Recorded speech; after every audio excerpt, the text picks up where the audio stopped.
Welcome to the Perth Entrepreneur Podcast with me, Neil Gibb, where each week we use the stories and journeys of other successful business owners to motivate, inspire, and empower you to become the next breed of successful entrepreneurs. Today we have the relationship experts. We've got Brett and Marie Jones from the Relationship Warrior Code. Hi guys. Hello Neil. Hi Neil, how are you? Thank you so much for having us on the podcast. We're very excited to be here. Not a problem, mate. I'm excited to have you two on as well because this week we're doing a week of mind, body, health, relationships, which is where you two come into it, and finances. So absolute pleasure that you give us some time to come on the podcast and share some of your knowledge with us. Great. Our pleasure. Our pleasure. Looking forward to diving into that. Brilliant. So the Relationship Warrior Code, it sounds a little bit like a martial arts sort of thing. Is that? We actually are both into martial arts. Are you really? Yeah. I've got a black belt in karate, and Marie. I used to fight for Australia and I used to fight for Ireland in judo. Yeah. Oh, I bet you're right. As well. Interesting. So just as an aside, yes. But no, the Relationship Warrior Code came about from our own personal journey in terms of, making better people of ourselves. Yeah. And we've done personal development events and seminars, etc. now for nearly 30 years, 28 years to be precise. Yeah. And one of the things that we saw, Neil, is that on the journey, it's a bit like you're doing this week, as you said, you can work on one aspect of yourself. So you work on finances, but then you find that perhaps your relationship is impinging on what you're trying to do in finances. Mm-hmm. Or you might go in and work on your body, and then you find out that your mindset is not quite right to be able to implement the strategies necessary when it comes to working on your body. Mm-hmm. So what we came up with was a concept of what we call a kingdom. And the kingdom is really your life. Yep. And we came up with the concept of a king and a queen and running that kingdom. And what we found is that two is more powerful than one. When we're working together, we can achieve a lot more than we can achieve individually. And it doesn't matter what's happening, any part of the kingdom. If you're both working together, just the two energies are able to cope with it with less stress. Yeah. Right. So when we looked at the kingdom, it's like, okay, what areas are there? So the first area is relationships. When that area is strong, when we're good, then we can achieve a lot more in the other areas. The second area is the treasury, our finances. And that comes down to two areas within the treasury. The first is our income, generating income. And then the second is growing assets. So those two areas are distinct and unique. Yep. And both need to be addressed within that area.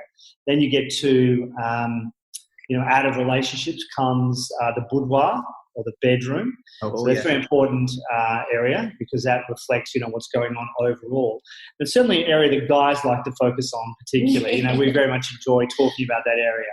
Yeah.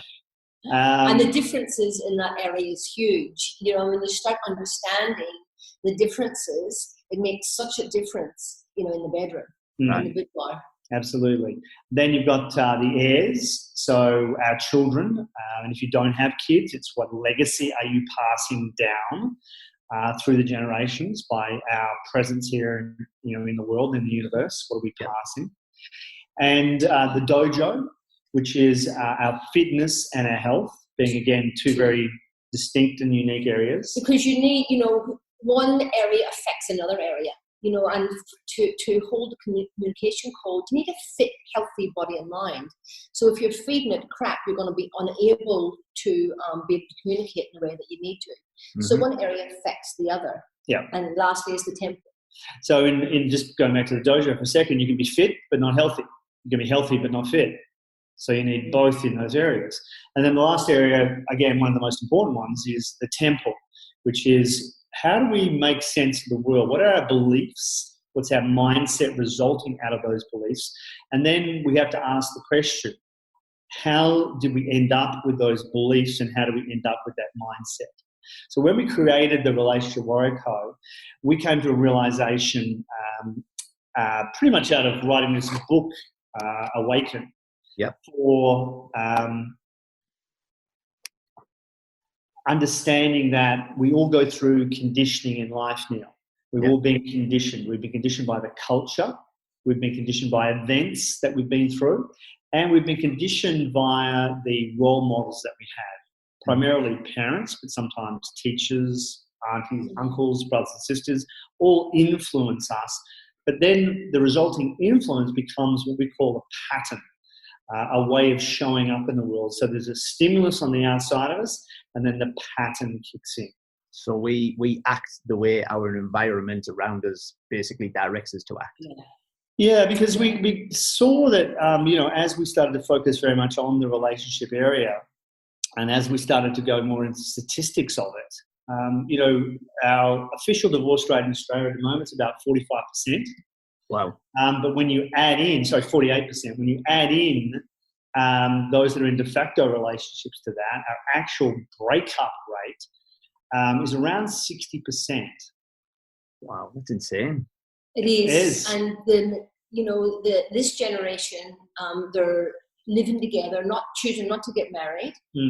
And statistically, their breakup rate is even higher. Yeah.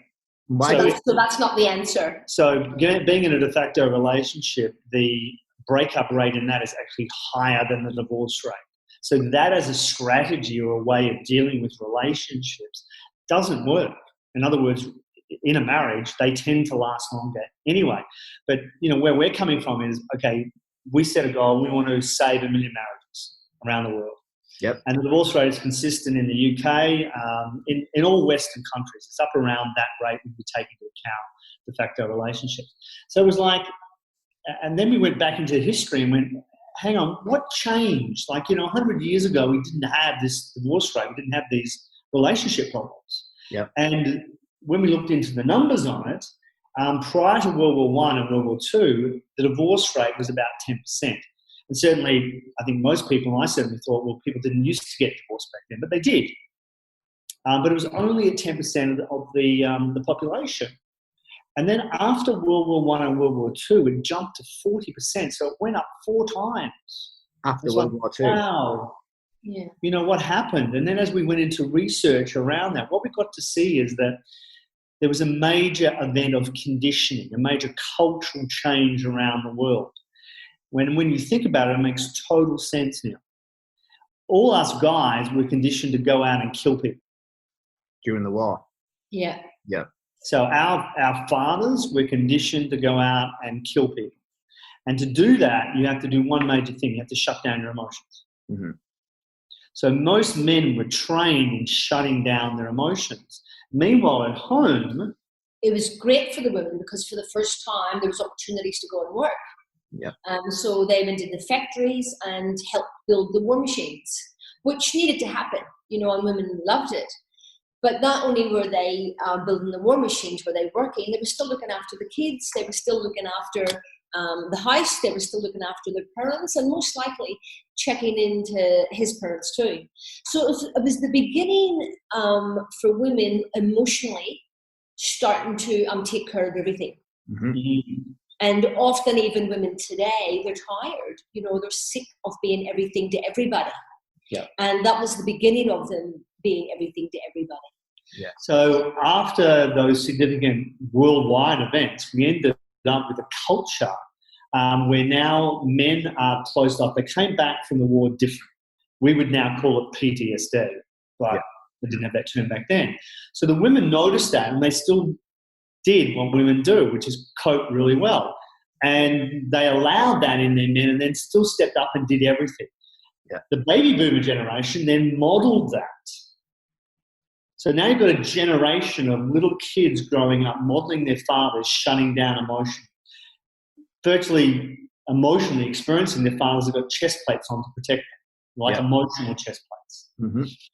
And the women were doing everything. So we had a shift where a lot of men were now shifting into what you could call the masculine state, but now it's become the feminine state where they're not coping, they're not dealing with things they need to deal with, and they're not open emotionally. Meanwhile, the girls have shifted into the masculine state, stepping up and handling everything. Yes. And, I remember, as an example, my father would come home from work. In those days, you used to get a little envelope with your pay, your cash in it, and your pay slip. and he would rip the top off that. I would give it to mum. She would peel off, some dollars, and that would be his spending money to go down the pub. And that's, if you think about it, that's how that generation handled it, right? Still happens now, I think, doesn't it? Yeah, pretty much. So that dynamic then created what was against the natural order of how men and women are. Mm-hmm. And then we got to the 60s, and that emphasized it even further. Now women were equal to men. They could go out, get work the same positions, the same jobs, do what men do. Which needed to happen, and that was great. Absolutely, needed to happen. But the culture, and I'm talking about now the worldwide culture, took that too far. The culture then virtually said that we're the same. And we're not the same. What I want from a relationship or what I want from any part of the kingdom is totally different to what Brett wants. Yeah. And what that means in terms of communication, if a guy is predominantly in this prince rather than king or feminine state, his testosterone level drops by 40%. Really? That's significant. Mm. And if his testosterone level drops, she will immediately feel unsafe, is a word a woman would use to describe it. So the oxytocin then drops. Correct. So then she feels... brain. Correct. Yeah. Yeah. She then feels, okay, there's a void here. Someone needs to step up. So she'll step into the masculine state and start handling everything and start telling him what to do. Yeah. And can we switch between masculine and feminine energy? Absolutely. Right through my 20s, I ran my businesses with my masculine. When you did judo, it was from the masculine. Yeah, absolutely. And is there a way that somebody can sense the type of energy that they're giving off? Yeah, women are pretty intuitive. Like, women know when they're in their masculine or in feminine. You get the same job done. When I ran my businesses in my 20s, I was running them from the masculine. Now I run them from the feminine. I get the same work done. Running from the masculine, I feel tired and exhausted. Mm-hmm. Running my companies from the feminine, I actually feel elated. So right. So you get the same results, just a different energy, and you feel different. Yeah. And a woman knows when she's in the masculine or feminine.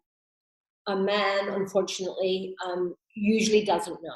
Men relate more, Neil, to the term prince rather than king. So when you're a prince, you go down the pub with the boys, you go out on bike rides with them, spend a lot of time with the guys, have a few beers, have a few laughs, focus on work, come home, let her handle the house, pretty much. And that's the conditioning that we've been used to as we've been brought up. Yeah, correct.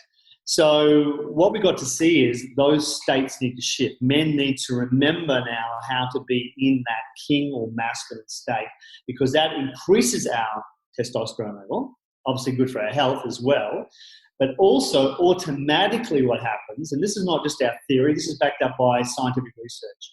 What immediately happens is, because you can take blood tests to prove this, her oxytocin levels will increase by 30%. Which is the connector hormone, obviously. So it makes you feel close to your partner. And connected. So when we came up with the communication code, we came up with a sequence of conversation that enables that to occur. But one of the principal trainings that we do is how we show how people to alter state, to get into that masculine state. Because there's 3,500 words in English language describe emotional states. Everything from feeling good, feeling great, to feeling amazing, to feeling worried, concerned, stressed, anxious, or depressed. Mm-hmm. On a scale, there's 3,500 states we can be in. And again, what research shows is we do about 70 to 80 of those states, emotions per day.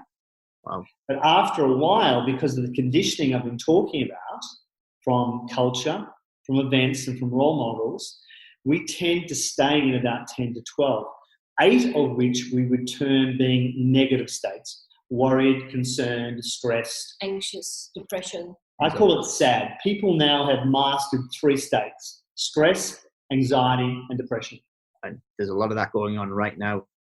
Around the world. Yep. So we've become masters at those states as a way of coping, because as children, as kids, we learned how to use those states to, in theory, protect ourselves, but it didn't actually protect us. It actually made it worse. So when you go into something like stress, you get a lot of shit done. But it has a profound effect on your relationship, a profound effect on your health when you're stressed. And there's other ways to motivate yourself besides stress. Yeah, much better. People are using stress as a trigger for motivation to get more done. Yeah. Correct. Right? That's why deadlines seem to work so well. When you've got a deadline, you can get more done. Yeah. Correct. Right. Correct. And if you're a stress head, you know you're a stress head. You know you can use that cortisol, right, and adrenaline that comes up when you are stressed to push yourself to get things done. Mm-hmm. Equally, when you're anxious, that can be the result of living in an environment when you're a kid where there was a lot of stress, a lot of fighting, a lot of things going on in the environment that we then modeled, and we now live with a background sense of anxiety. And equally, depression can be a place where we can go to comfort ourselves. We go inside to protect ourselves, to comfort. And as anyone that experiences depression knows, you don't stay in depression forever. You come in it and you go out of it. You come back in it and you go out of it. It's a cycle that we do. So learning that these states are created. We create them in particular ways. We create them from the way that we're thinking about things, the way that we hold our body impacts on our hormone levels. It impacts on our serotonin levels, which has a big influence on whether we feel depressed or not. Because most of our serotonin is, in fact, in our stomach, not in our head. Right. So our stomach produces about 85% of our serotonin. So how we use our body can have a big influence on the emotions that we feel. So as we began to understand these things, in our events, what we do is we help people remove the conditioning first, and then we teach strategies in every area, every territory of the kingdom. Strategies in wealth, strategies in creating, assets. As you probably know from my background, I built a $400 million company in my 20s by the time I was 23. Wow, impressive. So if you can do that at 23, there is a sequence and a formula that you use to be able to do that. I used just one method, one strategy to do that, but I was in a particular state when I did it. And that was a state and a mindset that on the positive side of pattern had been created.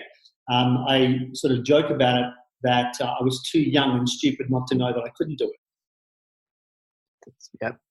It's everybody, isn't it? It works, right? If you don't know you can't do something and you just go out and do it, then you don't have any of the normal blocks. And we've got to see things like, Neil, our family can have a huge impact. Like I recently worked on a mentoring basis with a client in Los Angeles, and he'd been handed his company by his father. And there was a feeling of, I don't want to do better than my father in place. Right. I also don't want to do better than my brother. He wasn't aware of that, but that came out. That was the unspoken family dynamic or pattern that had been put in place. And he's conditioned to thinking that, and it was a mental block that he couldn't break through. Correct. More particularly, an emotional block that he couldn't break through. So as he tried to do it, he would feel guilty, and immediately his income level would drop. And people say, well, how does that happen? It happens in the tone of voice. It happens in the words that you use with the customer that you're trying to sell. Unconsciously, and you're literally sabotaging yourself unconsciously. The moment that we worked emotionally with him, his income this year, and this is now 2 years later, will be 5 times what it was when I first worked with him. In the first year, he doubled his income. Incredible. Just by changing that one pattern. If you think about it, we know this already. We all know the term black sheep and golden child. Yeah. Yeah? Inside families. Yeah. And they become roles that we play. And if we play that role in the family, then the currency for keeping us in place is love. So if I really love my family, I'm not going to exceed the income level of my father. It becomes the emotional contract that is put in place. So as we started to understand these things, we started to find very powerful levers that we could move and shift to enable people to break through these things that were holding them back in place in areas like the treasury or even in the relationship. Like I didn't know with Marie that I couldn't step up and be the guy that she needed me to be in the masculine state, because I had no idea what the hell the masculine state was. We've all got blind spots. These are blind spots that, you need a mentor to help shine a light on those blind spots. Absolutely. So with the 6 different areas of the Relationship Warrior Kingdom, what sort of, could you give us one thing from each area that we could potentially, someone might not know about these 5 different areas or 6 different areas, and you might mention one thing that sort of triggers somebody's thinking, I think, maybe this is worth me looking into more, because this is basically how I came across you two. Yeah. Okay. So with relationships, I'll start with the boudoir. I think that's really a important part. And I think women can rip themselves off in this area. Often it can be a place where they want it less and they disconnect. And when you understand the differences, you can have some humor with each other. Yeah. And, for instance, in the boudoir, women need to feel close before they want to make love. So they need words and they need him sharing. Then they feel close and then they want to make love. Right. For a guy, it's the opposite. They need to make love. Then they feel close. Then they want to talk. So, just in that area we're the opposites. And if we don't use humor and recognize and understand those differences, we can, that part of our relationship can slowly die. Yeah. So in the relationship area, first of all, we need to remove the patterns that stop us from implementing, because we've gained an understanding of what a relationship is as a pattern from 2 people that we would have modeled. If that model does not work in accordance with how men and women actually are, then we've got a big problem. We're going to get divorced effectively. So we need to remove the conditioning out of the way. Then we need to implement the strategies. And the strategies is understanding the basic differences between us. Like, she uses 28,000 words per day on average, right? And the connection between left and right hemisphere in her brain, which is called the corpus callosum, is twice the size in a guy's brain. So that means we're smarter, Neil. Yep. My wife disagrees with that one. Yeah, we never disagree with that. What it actually means is that they will go through a conversation and they'll start this morning, as an example, on how the view looks beautiful, to she feels like a cup of tea, and did I pay this bill? That all happened in one sentence. And sometimes, you change the subject, and Brett, honestly, he's looking at me trying to follow, and it's like, oh my God, can you keep up? And, I can get annoyed that he can't keep up. And this is where the confusion comes into every relationship, isn't it? Because there's so much going on in everybody's heads that we're both thinking about different things while we're both in the same area, supposedly being connected and communicating properly.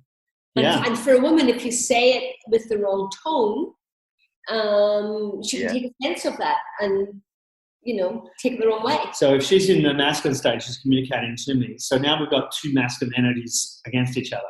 Or I will fall back into Prince state and start whinging and complaining about her. But if we've got 2 masculine energies, she's trying to tell me what to do. I'm going to resist that. But men take concepts one at a time. We want to talk about this, then we want to talk about that. So again, we're polar opposites. All right. We have one language center, one area of our brain that lights up. When you measure brain neural activity, we have one area that lights up. She has 5 that light up. Yeah. All emotionally connected. Every word to her has an emotion attached to it. Every memory has an emotion attached to it. To us, an anniversary is a date. It's a specific time that something happened. Yeah. It doesn't have all the emotions attached to that memory. For her, it does.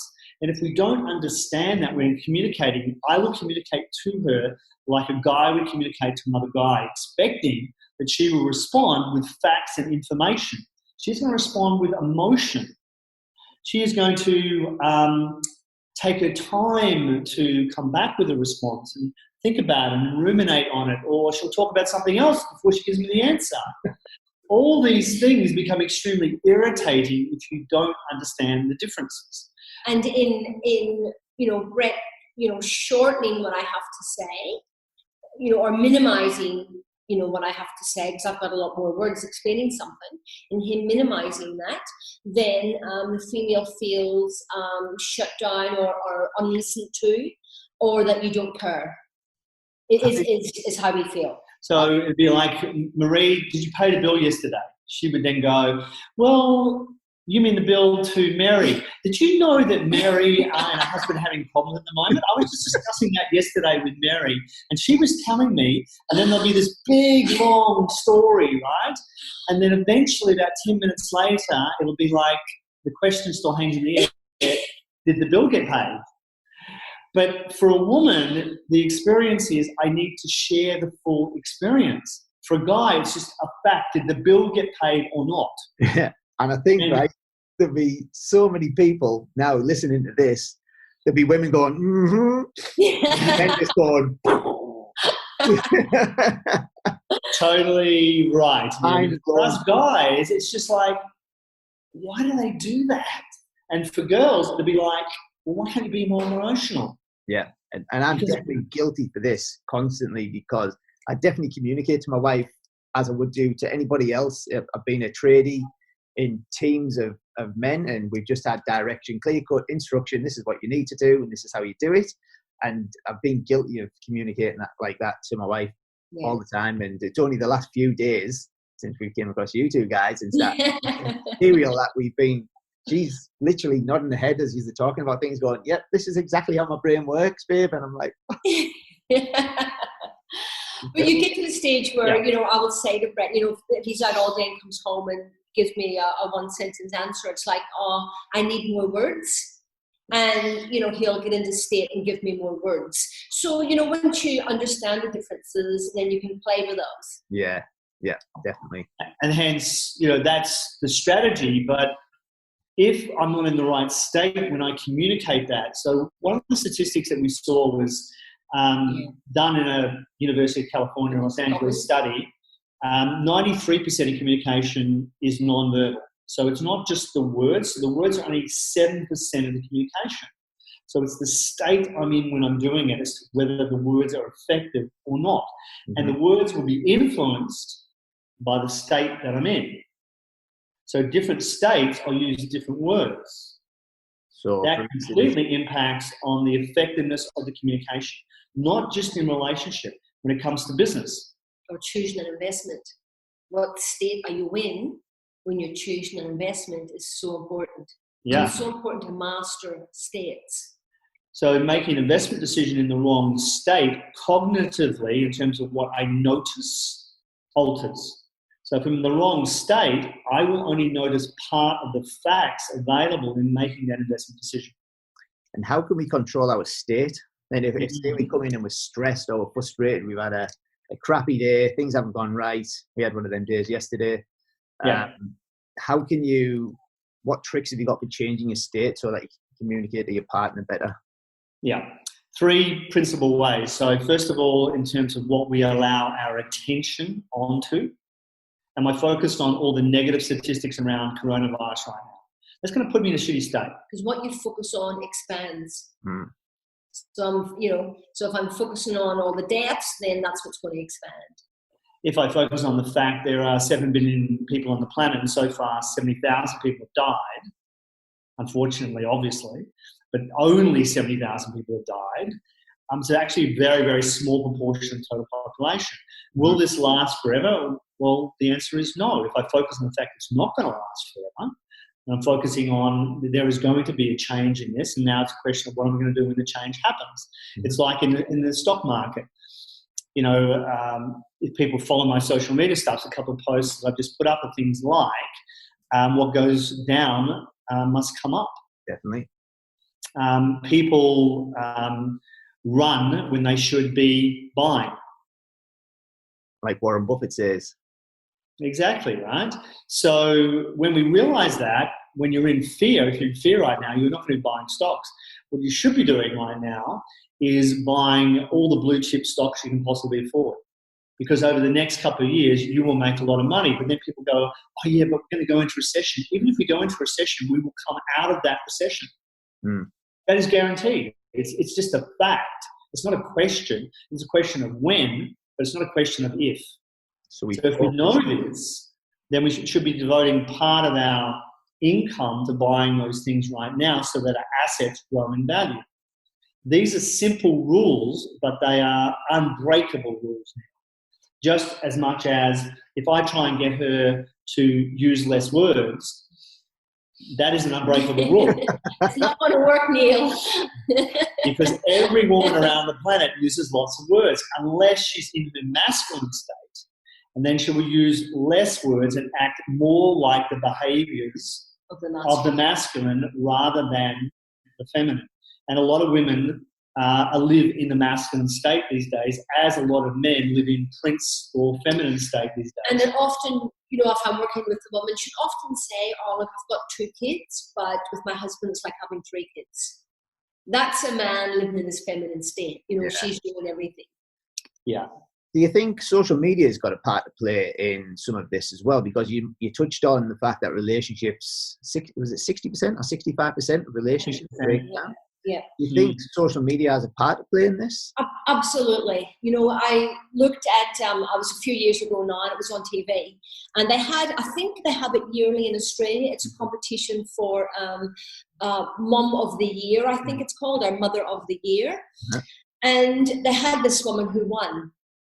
And they were speaking to the judges. And one of the questions they asked was, what were you looking for in a woman? And they said, we were looking for a woman who put herself last. Wow. And I couldn't believe it. You know, this woman who won was exhausted. She was tired. She was worn out. And that's what they were holding up as Woman of the Year. And that was really sad for women, I thought. Definitely, because the other people watching that and thinking that is the way to be the perfect mother. Yep. Correct. And it's so the opposite. Culturally, socially, that's now what we experience, think, and try and create. Whereas it's exactly the opposite. Like around the world now, it doesn't matter where we're talking, when you ask women, they all feel tired, they all feel exhausted because they're trying to be everything to everybody. And we teach, in fact, the opposite of that. We teach you need to put yourself first, unselfishly. But if you don't have the fuel in you, if you're not looking after you, you can't give to everybody else. Certainly not the relationship or your kids. And when you talk about fuel, we're talking about diet, nutrition, getting in that state, meditation, looking after your mindset. What do you need? You know, and often it's small. Often it's just I need a 20-minute walk by myself. Yeah. You know, it doesn't have to be huge. Yeah, and women, you know, traditionally now, culturally, don't do that. You know, they feel guilty when they go to do that for themselves. So that dynamic has to change. It's one of the major things that does have to change. And often, you know, women will put kids before the relationship, and often men will put work before the relationship, and it doesn't work. Yeah. The best thing you can give your kids is you two being together. And when women fall into that trap, then they step into the masculine state to try and deal with that, because that's what they've been shown they need to do to be able to cope. It's not what they need to do. In fact, they need to stay in the feminine state, get more into flow, more into intuition, knowing intuitively what to do. And in that state, they actually have lots of energy. Yeah, right. So obviously, with the way everything's going in the world right now, and everybody is working from home, the daily routines have been disrupted. People are spending a lot more time with each other in the house, and the kids are running around. What 3 to 5 sort of simple hacks or tips or tricks could you give anybody listening to this now that could maybe just make that small little change that could make a massive difference to the way they're feeling, or the way they approach the day, or the way they communicate with their partner? Absolutely. Look, I think, Neil, it's important to, you know, you can't worry about what you can't control. So, you know, a lot of people have had to shut down their businesses, stand down staff, etc., and they have to ride it out. You know, you can't focus on that and worry about what you can't control. What you can control is what's happening in your environment and at your home. And I think with a lot of people who you've maybe got two busy people, and all of a sudden they're facing each other. And what's great about that is this is an opportunity to get, because the crap's already there. This is just shining, being home is just shining a light on what's already there between you. Yeah. And it's an awesome time to start at, okay, what do we need to shift here? What do we need to do so we both get on the same page? Mm-hmm. So looking after your mindset, what am I focused on? Like we said before, are we focused on all the statistics and the deaths, or are we focused on, okay, there's a great opportunity right now. If you are at home and you are unemployed and you're getting the benefits or whatever, take advantage of that. What else can you do? We could be doing lots of podcasts as an example. Right. And, spreading positivity and doing things online that are now available to us. Mm-hmm. So worrying about your mindset or watching where your mindset is tip number one. Tip number two is it's an ideal opportunity to begin to understand the differences. As you know, we have a lot of podcasts ourselves. Mm-hmm. We get a lot of tips. They're all free. Learning the differences between men and women and focusing in on the relationship and strengthening that relationship. Spending more quality time with your kids would be number three. Yeah, and ask yourselves, speak the truth. Okay, what do you need, Brett, today? And sometimes it's space, and if that's space, that's okay. You don't have to take offense to that. We do need our space. Yeah. So then I know, okay, well, today he can just do his own thing, and I'll go and do my own thing. So it's okay to have your own space in a small environment. Yeah. We're not locked in the house. Obviously you can go for walks, you can go down the beach and get into that environment. So being at the beach, being in the forest or things like that becomes a trigger to alter our state. Mm-hmm. Because it's what we're focused on. The second part of that is what we're doing with our body. If I go and exercise or I change my body position, that actually alters in my brain the hormones that I'm releasing. So being aware of how I'm holding my body, what I'm doing with it, am I exercising it? Right now is a great opportunity to create exercises inside. My son has just got a chin-up bar, which we've got mounted between a door, and we're both using that at the moment, doing lots of chin-ups. We're having a little competition. He's 14, so he thinks it's great. To see who can do the most chin-ups. Who's winning? So creating things like that in the alteration of your environment becomes powerful for you, not depowering. And music is brilliant. Start your day, put some great music on that makes you feel good. And just yesterday, I think it was, I just said to Brett, I want to go for a walk by myself. Because I wanted to blast my Irish music in my ears, and I wanted to go for a walk. And not the other person taking that as an attack. That's okay. Yeah. That's just me putting myself first unselfishly. So it harks back to the principle, again, one of the principles that we teach, which is it's not what's happening on the outside, it's how we respond to what's happening. Yeah. That either creates a great life or an ordinary life. Because there's always, it's like having peace in the middle of turmoil. There's always going to be turmoil of some sort, either with a partner, a parent, a child, a neighbour, work. So it's about creating that peace in the middle of turmoil, and that's what we're doing now. Yeah, and that's right. I wrote the Awakening book, right, which is a book on a guide to inner peace and enlightenment. What that really means is, how do we have peace in the middle of whatever is happening around us? How do we master that inside ourselves so we can respond in the right way to what's occurring? Yeah, excellent. So control the controllables, work on the mindset. That's tip number one. Yep. Understand the differences between how people communicate with each other. Mm-hmm. Two, and spend quality time with the kids and the family. And quality time doesn't necessarily mean restaurants, bars, cinema trips and stuff like that. It can be simple walks along the foreshore, walks to the park, trips to the forest, stuff like that. Board game. Absolutely. Yeah, playing board game. Board game with the kids. I think we've done Monopoly like 3 times so far. I keep losing. Yeah, even with your experience. I know. The kids keep buying up all the right properties in the hotels, and I keep frigging landing on them. What's going on? So where can anybody that's listening to this now and wants to know more about you, the two of you, and the Relationship Warrior Code, where can they find more information about it and the book as well? Yeah, sure. So they can go to relationshipwarrior.org. And on our website, we've got links through to our YouTube channel, through to our podcast, which is available on Spotify and iTunes, etc. So, some great free resources there. It's also got all our events, and we've got a couple of great online courses there as well. So a series of online courses you can take to learn more about the differences and learn more about communication.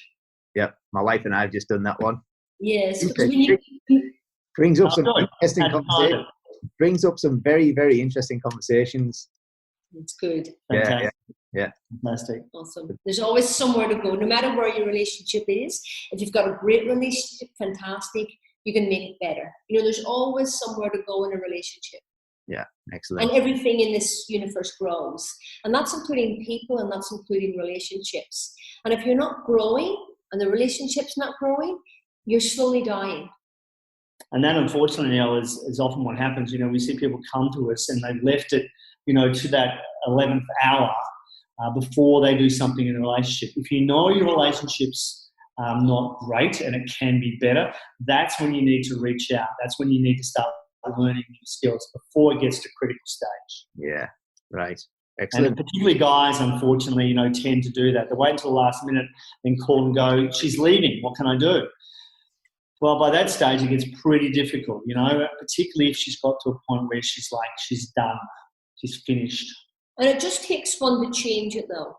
Often we get women coming first, unfortunately, because, men are more resistant.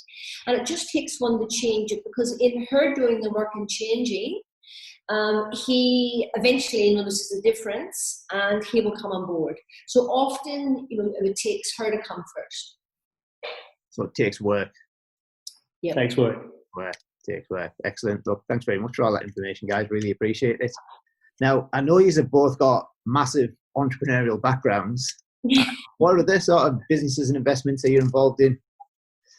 So we've obviously got this business that we run together, and we hold events in Australia and the US. Marie runs a very large hairdressing enterprise in central Perth, which at the moment is closed, and hopefully will reopen afterwards. Yes. And I invest in the share market. So I do a lot of investments in trading the share market, more medium to longer term investments where I'm looking for opportunities like we're currently in, when the market has gone down and is undervaluing companies. So companies have like an intrinsic value, and at the moment, because of fear, the price is below those intrinsic values. Right. So what we know from that is that eventually those prices will go back up again. So there's a lot of money to be made. I also have had a long history background in property. Yep. So, I started with my own property company, and I've done a lot of developments over the years, mostly in commercial, some residential like apartments and things like that. Mm-hmm. But more recently, we've just started up in partnership a fund in the US of buying US retail shopping centres, but very specific ones. So we've got a very strict criteria of one of the type of tenants that we want in those centres, demographically where they're located. Are they the best locations or stores for those particular tenants? In other words, within the top 100 stores in the US for those particular tenants, so we know our cash flow is safe. Yeah. And we can buy those assets at the moment at really, really good prices and yields. So, you can get a bank rate, obviously, at the moment of like 1%. We can buy these things at 7%. Right, yeah. Nice. So that's 7 times the return you can get in the bank at the moment. Yeah. And we also know that the rents are going to go up, even though at the moment there's obviously a challenge. This will be a short-term challenge in the US. The economy will recover, it will come back, spending will come back, and the tenants will be strong. And certainly the ones that we're going to buy, or the centres with those tenants we're going to buy, will remain strong.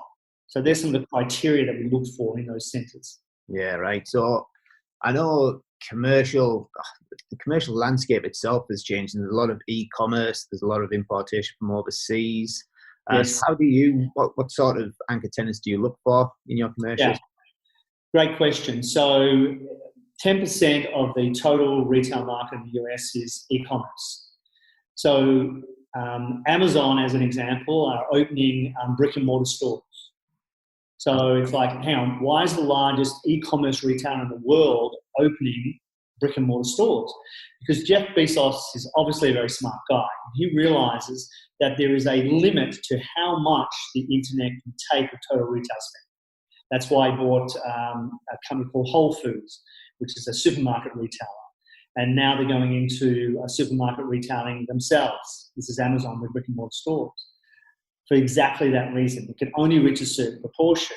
So we want to buy retailers who are internet proof, who have got a demonstrated history of their turnover not going down because of the internet, in fact, going up. So Ross's, as an example, which is a discount clothing retailer in the US, has no e-commerce presence whatsoever because it doesn't suit their model. They're selling clothes at around $10 to $12 in price point.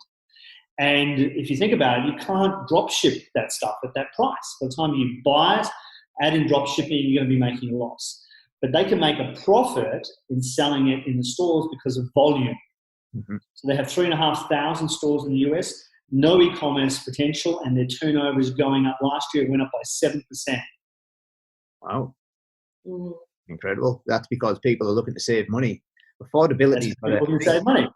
Affordability is everything, isn't it? So why wouldn't I buy a centre where I've got that retailer in it, knowing if they're making 7% growth in their turnover, they could afford to pay good rent increases. Yeah. And it's essential to them to have great locations. And then I want to research, if I'm going to buy this particular centre, where does this centre, with a shop for them, rank in terms of 1 to 3,500? Where does it rank? If it's in their top 100, no matter what happens in a recession, they're going to hang on to that store. They might cut other stores, but they're not going to cut that store because that store's making them lots of money. Right. And how long did it take you to come up with that sort of selection criteria? Was it about 40 years? Yeah. So it's not an overnight sort of thing then. That's just from experience, Neil. Like I've bought and traded and built a lot of shopping centres right around Australia. Yeah. So the retail environment is the same. The difference is that I can buy a tenant like Ross's, which has a turnover of $20 billion a year. Yeah. I can't buy a tenant like that in Australia. So I'm looking at the security of my cash flow in those commercial centres that I'm looking to buy. Yeah. Cash flow is so much more solid and secure than I can buy here in Australia. Cash flow is king. Cash flow is king, yeah. Cash flow is king. Yeah. I'd love to get you on the podcast just to specifically talk about your real estate journey because it's incredibly impressive. No, thank you. Yeah, no, look, I'd love to. I love talking about relationships, love talking about money. So happy to do both. Brilliant. So what kind of mentors and coaches have you had throughout your careers, like individually and together, to help you get to where you're at? A lot. It's in our marriage files, Neil, that every year we do personal development work ourselves. Yeah. So every year we go around the world and we do a course ourselves because it's important to invest in yourself, because if you don't invest in you, who else is going to invest in you? Correct. So in our marriage, every year we've gone around the world and done a course. And when the kids were young, we would go separately. We had 2 kids under 1, had the Irish twins. Yep. So that was hard to do it together. But now, they're old enough now and we go and do it together. So, it's important, I think, to invest in yourself. Yeah. And we've done that consistently. We were married 25 years together, 27. Yeah. And we actually met doing a personal development course. And that has just been part of our DNA, our nature now, that we invest in that. So if I want to find out about the stock market, I will read every single book I can find on Warren Buffett, and I have. Yeah. If I want to understand spirituality and religions, I will read everything from the Bhagavad Gita through to the Bible, through to Eckhart Tolle, to Sadhguru, to whoever is an expert in that area. When I wanted to know about NLP, when I found out about NLP, we invested, and I went and worked with Richard Bandler, who's one of the co-creators of NLP. There were people here in Australia that I could have gone to that learnt down the line from Richard, but if he's alive, why wouldn't I go straight to the very source of that? We flew straight to Italy. Yeah, nice. So of all the personal development courses that you've both done, There's 3 each that you could recommend to somebody else that could really make a difference in their lives without your own courses. Well, I was about to put that as number one, actually, because that is the synthesis of everything that we've learned over the last 30 years of having done this work. Yeah. Some of the best ones that I've been through was certainly the NLP course with Richard Bandler. Yeah, I would say Richard Bandler. That was pretty amazing. In Italy. I don't know if he's still doing it. Yeah, he is. He's doing it in Florida, which is where I also went. Who else? Look, I've done stuff with Eckhart Tolle from a spiritual point of view. I think his teachings and what he's realised about the nature of a human being between ourselves and our egos, as he puts it, is quite profound for anyone to investigate and learn about. And the other one would have to be Anthony Robbins. Yeah. We've done all of Robbins' courses. He certainly had a huge impact in terms of us doing this work. In the early days, yeah. And that's where I found out about NLP as an example. So I learned that he learned from Bandler, so I went and learned from Bandler. So they'd probably be the 3, I think. Yeah. I think every single person that I've spoken to on the podcast so far has mentioned Tony Robbins as being a bit of a life-changing inspiration in their lives. So absolutely. He's for Tony, hasn't he? Yes. He's influenced a huge amount of people, and there's no doubt he's had a profound impact, and we're certainly grateful for that impact that he's had. Yeah. So what does a day in the life look like for you two then? What's your daily routine that you go through? At the moment? Well, yeah, like pre-COVID and now. Yeah, so it hasn't changed that much really. It's probably a little bit more relaxed right now because, pre-COVID I would travel a lot. So I'm actually meant to be in the US right now, building the fund. So obviously can't do that. So pre-COVID it would be, like in the morning I would get up and meditate for about 40, 45 minutes in total. Sometime during the day I would do an exercise regime of some sort, and then I would have a green smoothie shake in the morning. Both do.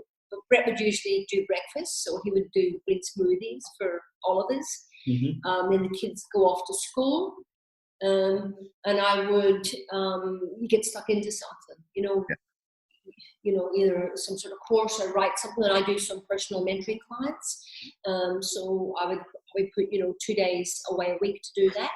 Weekends, it's we're quite social. We always have people over. There's always someone staying.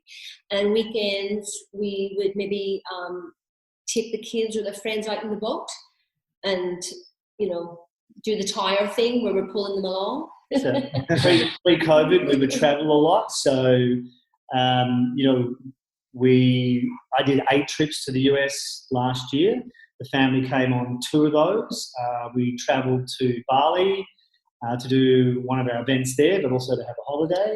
We went skiing in Japan. And about 2 years ago, we took the kids out of school for about 15 months, and we worked and travelled. And that was great, actually. You would go to, what was the coffee shop we went to in America? Starbucks. We'd go to Starbucks, who had great internet, and we would do maybe, 2.5 hours of school. Yeah. And that was enough. Then we would put that to bed. Then we would sightsee, travel, run some seminars. So that was a great time. And just incredibly, the kids came back from that just so much more advanced, just with a couple of hours schooling every day. Yeah. Now, in the middle of COVID, it's much more of what we're doing now. Still do the meditation, still do the workouts, all that sort of stuff. Down the beach, go out on the boat, just do activities that we can do in this local area where we are now, trying to, stay in line with the government guidelines around that. We've been having lots of, Zoom parties with friends. Yes. It's amazing how everybody's adapted to this style of communication, isn't it? Yeah. We we've had a couple of those with people in the US, and it's been good actually. It's a good way of connecting. Yeah. Hey Brett, earlier on you mentioned that you've got the chin-up bar and you're having a competition with your son. Yeah. Who's winning the competition at the minute?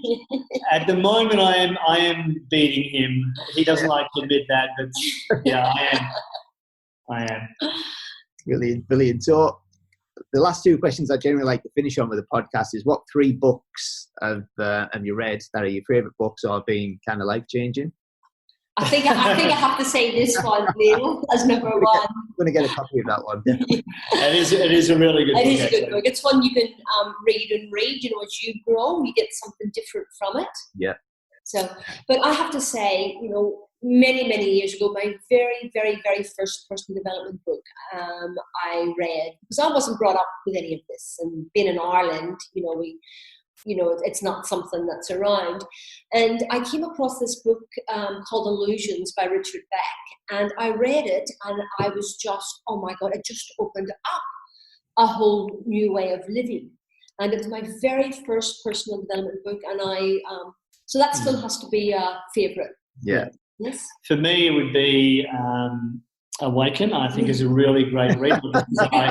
Just because I wrote it, it really is a profound read for anybody. Yeah. The Power of Now by Eckhart Tolle.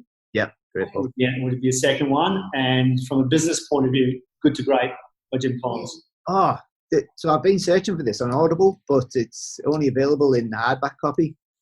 Yeah, okay. It is a great book to read. Just really clarifies how to set up and run a company. What are the principles you need to follow? And I forget the name of the book now, but the author's name was Snowball, and it was about Warren Buffett. Right. Which a biography is done about 3 years ago. That was an awesome book too for a read, just understanding how he approached investment. Profound read. He's a bit of a machine. I know that's 4, but I just thought I'd chuck that one as well. And finally, what's your best place to eat in Perth? What's your favourite restaurant? Oh, Brett took me on a date a couple of weeks ago when we went to the Burswood, listened to some music, and we went to Silk's, the Chinese restaurant there, and it was just such a nice night. Yeah, that and Nobu would be probably two favourite restaurants. Yeah, they've got some. The Nobu food just melts in your mouth. Doesn't it? Oh, nice. We like our food. Yeah, everybody. There's so much good food in Perth. That's the thing. There's so many good restaurants and bars and cafes, and just God, I can't wait till we get back to normal. Well, again, thanks very much for coming on. I really appreciate your time and the knowledge that you shared with us, and it's been really insightful for me. Oh, it's our pleasure. I hope everybody else got some insights from it too.